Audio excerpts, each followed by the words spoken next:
FM 1019, FM 100.5, WGNSradio.com. The Good Neighbor Network. Rutherford Issues with Bryan Barrett on FM 101.9 and AM 1450 Murfreesboro, FM 100.5 Smyrna. Listen and watch at WGNSradio.com. Rutherford Issues, powered by Middle Tennessee Electric and United Communications. Provides award-winning fiber internet and phone service across Middle Tennessee. Find out more at mte.com/internet.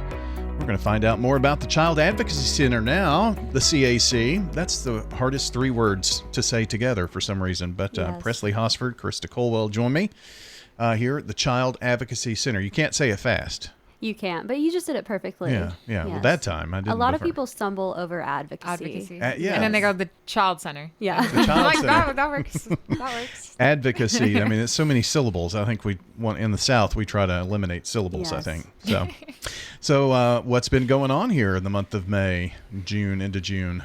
Oh, goodness. Really just kind of catching up after such a successful April, because April is Child Abuse Prevention Month. And so getting organized again, getting the ball rolling on our summer events, and just getting back to basics for sure. Yeah, we've been having some breakfast with some local council members, some state representatives, some folks involved in local politics. And it's been nice to sort of introduce some folks to the Child Advocacy Center and the work that we do, because I feel like, especially folks who are working in the legislature, Yeah. you know, they hear of every nonprofit, and it's nice to be able to sort of tell our story and teach folks about exactly kind of how technical the work that we do is. And that's been really rewarding, introducing folks to our mission. So it's always nice. Just a few weeks ago, we had Sterling Donovan, and former District Attorney General Bill Weitzel on, and they were kind of talking about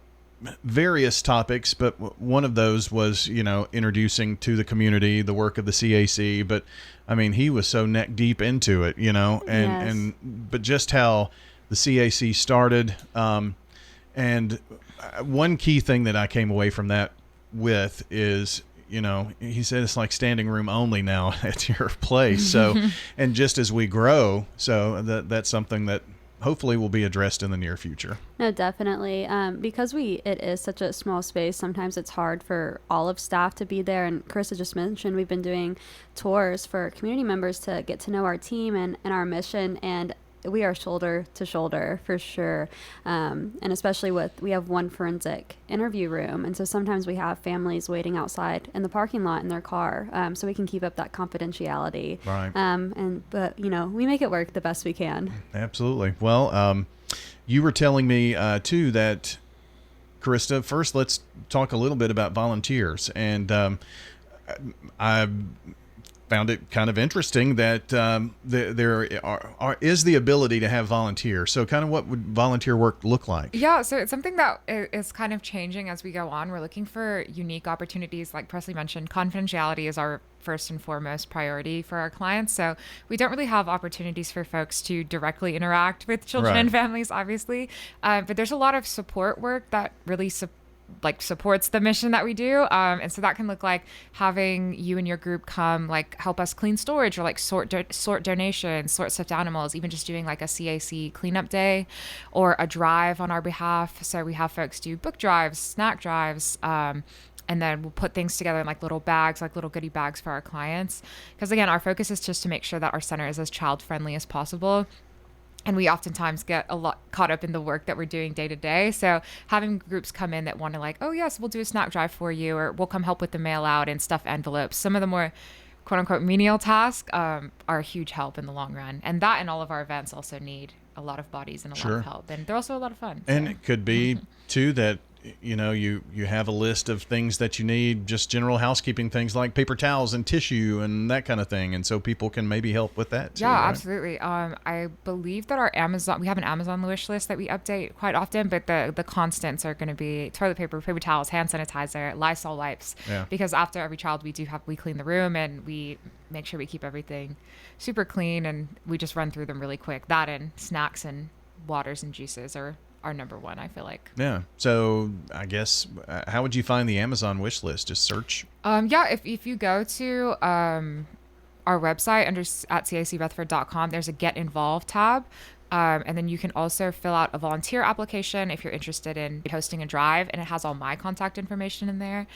So my email's on there. You can reach out to me or fill out that volunteer application, and then we can work off, because that's another thing we have to coordinate is pick up, drop off. We can't do anything in the center while there's families in the center. So it might be a parking lot situation, but we always make it work. We have dollies and carts and that. So kind of remind us where you're located. It's over near the PD, right? Yeah, we're right next to the police department, off Highland Terrace. We're at 503 Highland Terrace. If you walk in and it looks like a doctor's office, it probably is a doctor's office, because we're right next to I think an eye center as well as another doctor's office, but we're tucked away in the very, very back. You'll see some blue pinwheels outside of Or if you see people with the biggest sunglasses on, you are in the right place. Oh, really? Yeah, we're right next to, I think, a cataract like eye surgeon. Oh. And Gotcha. so I always see people with the coolest shades walking out. But yeah, I found we're right the behind them. donate button and sign up for volunteering all at cacrutherford.org. So be sure to check that out. There's the donate button, and then also the get involved and volunteer and all that kind of thing. So check it out. Do a little searching around. You were telling me, Presley, as well, that June is Internet Safety Month. Is that, did I get that right? Okay. Yes, that's correct. And yeah, so June is Internet Safety Month, and I think it's a great time for parents and anyone who works with children to get involved with keeping our kids safe online and becoming literate in digital safety, especially now that summer is approaching. I think kids will be home more. They're going to be online more. And so I really encourage parents to be familiar with the apps and the sites that your kiddos are using. Do you know if their privacy settings are on? Are their location services off? Do you know if anyone is able to message them? And so really at the end of the day, I tell parents, when you have a child who's going to hang out with a friend or a teenager, you're asking them, well, who are you hanging out with? Where are you going? And when am I picking you up? Or when will you be dropped off? And I really encourage that we ask those same questions when it comes to their online life.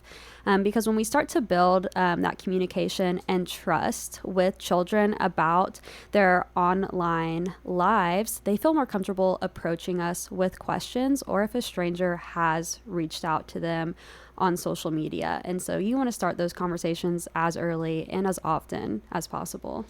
So you bring up something very interesting, because we've had these conversations within the family, and my generation, little younger, I mean, everything goes online. Right. Yeah. And then this newest generation has seen where some of that has led to, and it's like, we're not going to post lots of photos. We're not going to put baby pictures online, that kind of thing. And it makes so much sense now that it didn't 20 years ago. No, right. And that's hard too, because of course you want to share with family members and keep them updated on your child's life, especially, I mean, babies are cute, right? We want to post them. But, go through your following and make sure it is people you fully trust and can confide in, because people online perpetrators are very good at what they do. And when it comes to photos of infants, it's sad and it is disgusting, but they will take those photos and generate them to become child sexual abuse material, right? What you put on the internet and intended for good, there are people out there who are using them in very harmful ways. Mm-hmm. Yeah.